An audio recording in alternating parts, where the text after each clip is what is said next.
Quite Soul, and this is my review of NXT that aired on the 19th of June 2014. Let's get on with the show. So, NXT kicked off with a nice video package of the phenomenal match of last week. The main event, which was Tyson Kidd versus Adrian Neville in just an outstanding match. I cannot gush about it enough. And then we got Natty talking to the commissioner of NXT, JBL, about, I want to do something good for my husband, because he can't fight his own battles apparently. And I want to make sure that he's going to be happy, so can you partner him up with Sami Zayn, and they can maybe take on the Ascension. And like JBL's, I like this. Oh, well done, Natty, I like it. And then like has a weird sort of like almost Healy look to the camera. So, not sure what JBL's going to do there, or if he's just bad at acting in the right emotions. Okay, we have the entirety of the... what the hell is their name? The BFFs? Yes, the BFFs. They're all together, though they had a bit of dissension last week, but they all come down fine together. And it looks like it's going to be the Boss, Sasha Banks versus the so hot and cute Alexa Bliss. So, we haven't seen that much from Alexa Bliss, probably only like 2 matches, so let's see how these two work together again. Well, it was not a stellar match. It was really short. Alexa Bliss didn't really get to show off much of what she could do. It was sort of a squash, really. Though we did have a nice Mexican surfboard into sort of grounded on her knees, pulling it back. And then it was more about Summer Rae and Charlotte being really catty with each other. And, I want to be in front. No, I want to stand in front. No, I'm going to flick your hair. Don't you touch my hair. Meh, generic female that males usually portray in films. And yeah, so basically they just started having a bit of a bitch fight. Brooke, the boss, Sasha Banks, Brooke, sorry, wrong show. The boss gets distracted by this and is like, what are you doing? He gives Alexa Bliss a roll up and a win. But it's not really much of a win for her. But it's all about these three having a fight because Sasha Banks jumps down and pushes them and they're pushing each other and yeah, just setting up for an eventual triple threat, I assume, or one of them will turn because they're all going for each other. Something that I was surprised with was Summer Rae actually slapped Charlotte and Charlotte didn't react that much, just sort of shoved her back. I'd be a bit more... That would be the catalyst to make this just explode and turn into an actual fight. Which the crowd were chanting for. They want to see these females go at it. Or they just want to see any sort of fight on it. Not the strongest opening match to an NXT ever, but it's progressing some storylines. Okay. As we come back from commercial break, we get old-fashioned film lines and wobbly picture camera work from silent movies. And then we got Aiden English and his new friend, which I didn't catch the name of. They're like trying to look like the old age sort of strongmen at a fair. They're like, oh yes, we'll take the NXT thing. And of course it's really badly edited, so they keep jumping around and the voices don't sync up. It's like, we're going to take NXT by storm. Oh yes, oh, well, bravo, yes, well, that's definitely what we should do. Yeah, this is just weird. Unless they're going to like have this camera on them while they wrestle, I have no idea what is going to happen with here. I can't wait to see them in the ring and see what they do. If they can keep that camera effect for their entrance, that could actually be quite funny.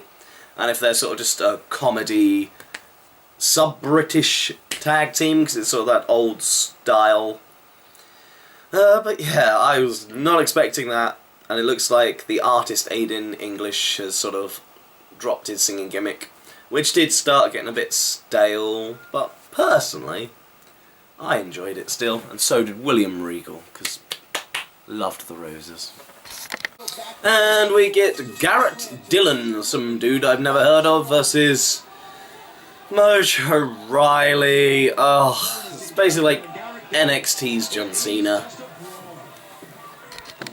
Mojo wins. At least it's a slightly longer match than he has been doing. I don't know if that's a good thing or a bad thing. Because the other guy actually got some offense on him. But not that much, and then he hits the stupid rear view and the hyperdrive and wins. Yeah, so why the hell is Drew McIntyre released and you still exist?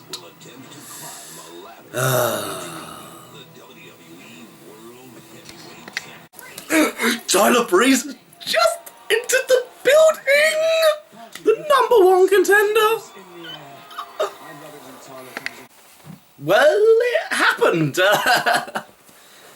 As they are called, Simon Gutt and Aiden English, the board villains.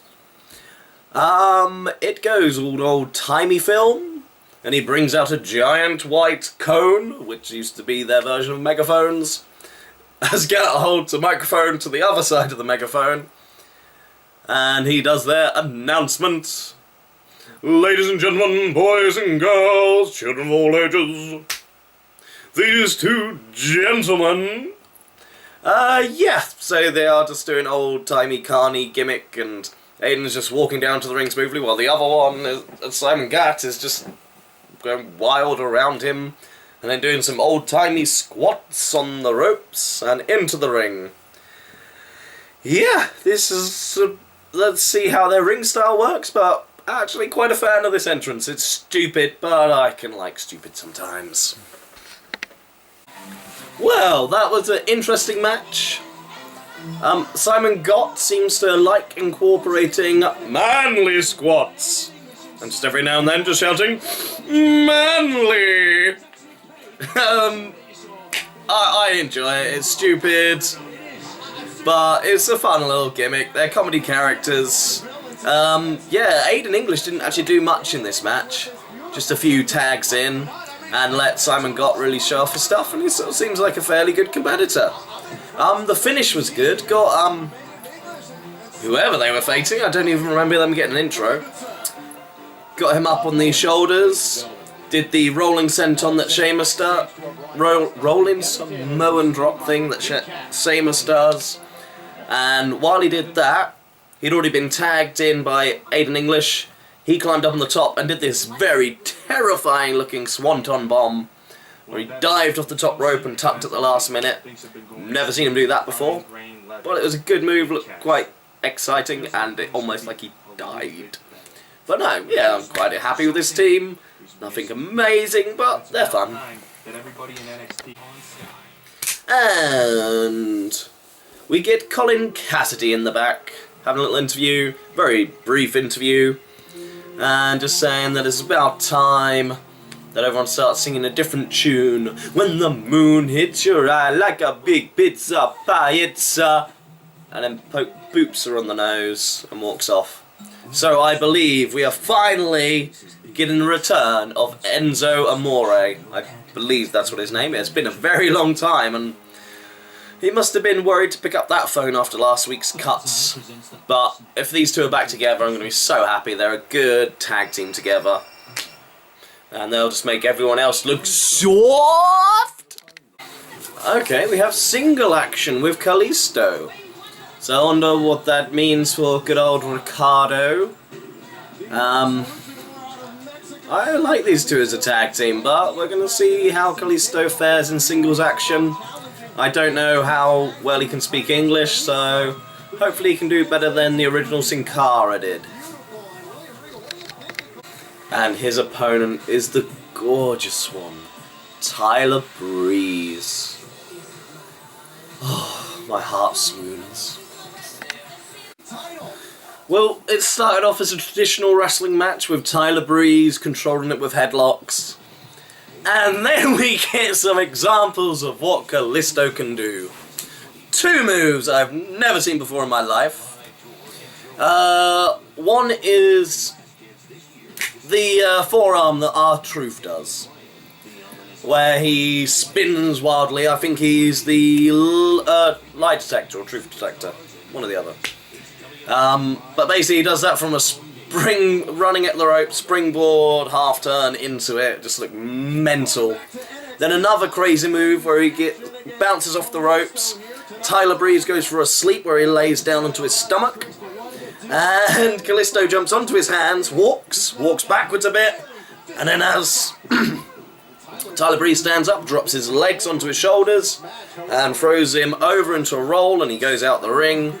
Then he does the classic lucha move, runs, bounces off the rope, goes to dive out, but puts his arms up, hits it, and bounces back. Beautiful, beautiful moves. Let's hope that he can just keep up this nice momentum and he works well with the WWE style. Missed. This was a good match between them, and this was a good showing for Kalisto. So, I don't know if it's just that Tyler Breeze is a more international star and used to working with Mexicans, but it's a very fluid match. Quite often when these international stars come in, their styles don't mesh, but Kalisto seems to get the WWE style and knows when to work his moves in, so expect some good things from him in the future. And Tyler Breeze, can't wait for his matches against Adrian Neville. I know this kid's got a lot. This was one of his more subdued matches, but he's just come off like some big ones, so a rest is what you need. Okay, so we get our match for the NXT Tag Team titles. Sami Zayn and Tyler Breeze, Tyson Kidd versus The Ascension. Now, this is going to be good on a couple of fronts. Seeing Sami Zayn in a match is always one of my favourite things. Seeing him and Tyson work together will be an interesting mix, and also The Ascension having some higher tier talent to work with, as these two are really good workers. We can see how The Ascension does in a main event in a longer match, and see if they're ready to come up and face the Usos. The Ascension are 100% over with the crowd.